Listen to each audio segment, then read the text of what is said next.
So for 2024, what did you see from the clients and the contacts that you were speaking to from a franchise dealer performance perspective? Yeah, I think we'd have to cast our mind quite a way back. If we go all the way back to the end of 23, used car values were struggling. So I think we ended up with quite a bad quarter four 23, but the dealers that took the pain into 24 started off into 25 quite buoyantly. As we all know, the used car values can really dictate what the market outlook could be.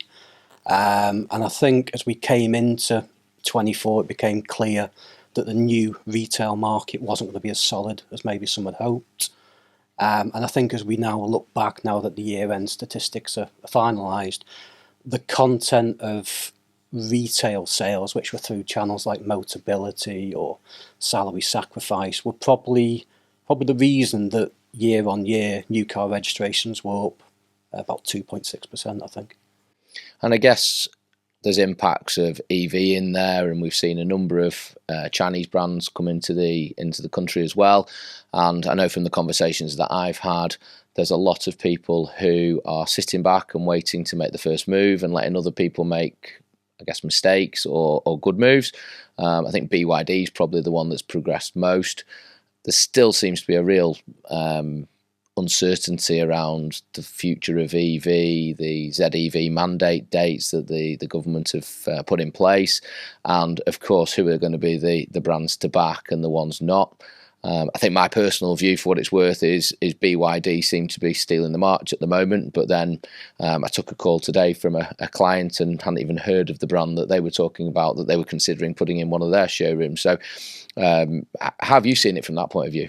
Yeah, it's scary just how quick some of the brands have developed. I kind of guess we've seen a lot of the European brands cutting points of representation. So I know it's a cliche, but the perfect storm, you have European brands looking at agency, they're looking at cutting costs, they're looking at streamlining the networks, and lo and behold, you've got Chinese and emerging brands, BYD, JQ, Chery, to name but a few, entering the market at the perfect time. Yeah, I'm sure you've had the same conversations I've had with retailers in terms of their investment. A lot of the owner-managers, they've ploughed millions of pounds into facilities. They've got a staff headcount, often into the hundreds, and their main focus is ensuring that business continues to evolve, whether that be that they lose some representation with European brands and supplement the dealerships with the Chinese entrants, then I think as we all understand it, it has to be for the betterment of the business as a whole.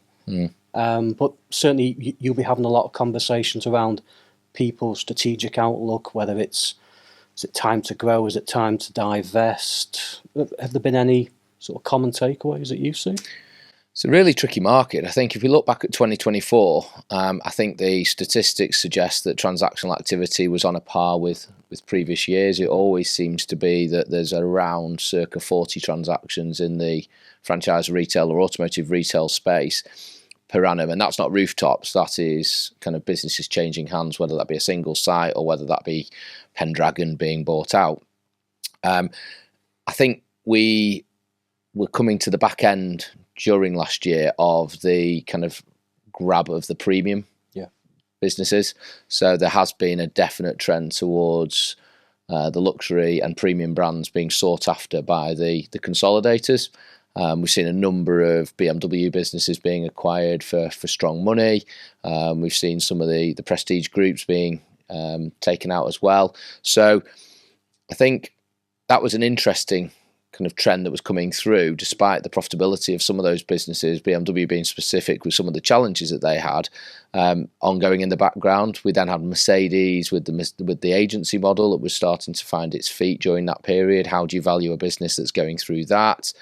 We've had Volkswagen Group with their ideal network plan and the idea that they're looking to reduce the number of network partners across the country with very specific criteria around who the future owners of those businesses may be, and a lot of those discussions not really making much progress because you've got kind of unwilling seller willing by a price, but not wanting to pay a premium on an off-market discussion. So there was an awful lot of characteristics at play. One thing we have seen, though, continue is good businesses still being sought after.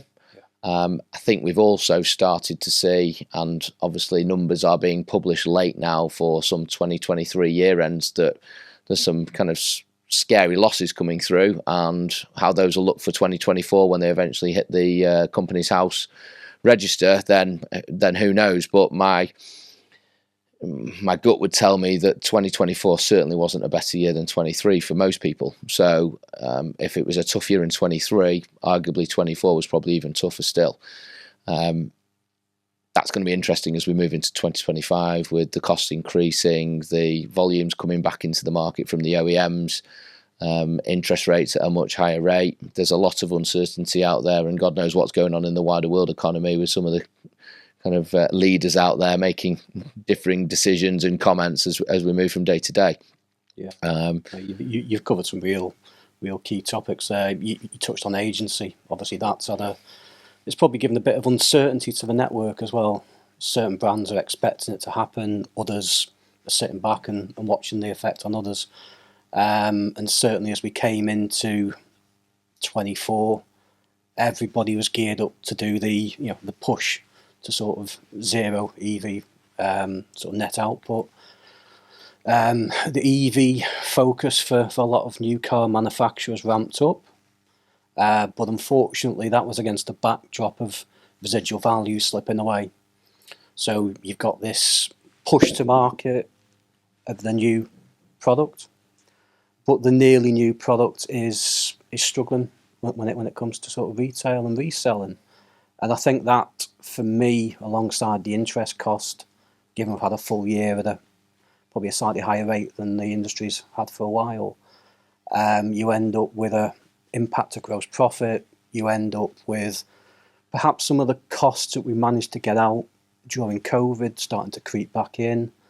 And unfortunately, we have seen some sort of planned redundancies towards the end of 24. Nobody really likes to focus on the doom and gloom, but I kind of guess it does all come back to making sure the business is right for the challenges in 25. I think one of the things that I've been talking to people about is we came out of the COVID position and businesses had 3 years potentially of enhanced profitability. Yeah. And people have short memories and they suddenly think that was the new norm. Yeah. In an environment where there was limited supply, there were issues with regards to vehicle manufacturing, there were extremely low interest rates, record-breaking low interest rates. Consumers had saved a lot because they hadn't been away. So actually we were in this fictitious market for a period of time. And then all of a sudden, when the normal market conditions return, vehicle margins go back to where you'd anticipate them to be pre-2019. Vehicle supply starts to increase, it's no surprise that profitability is going to fall back. And for me, I think I have to remind people that you've had an exceptional period here that you have enjoyed. You've bolstered your balance sheet, you've paid down debt, you've maybe acquired other businesses, you've earned more money in a 3-year period than you probably would have envisaged earning in 10. Mm-hmm. So actually, life isn't all that bad.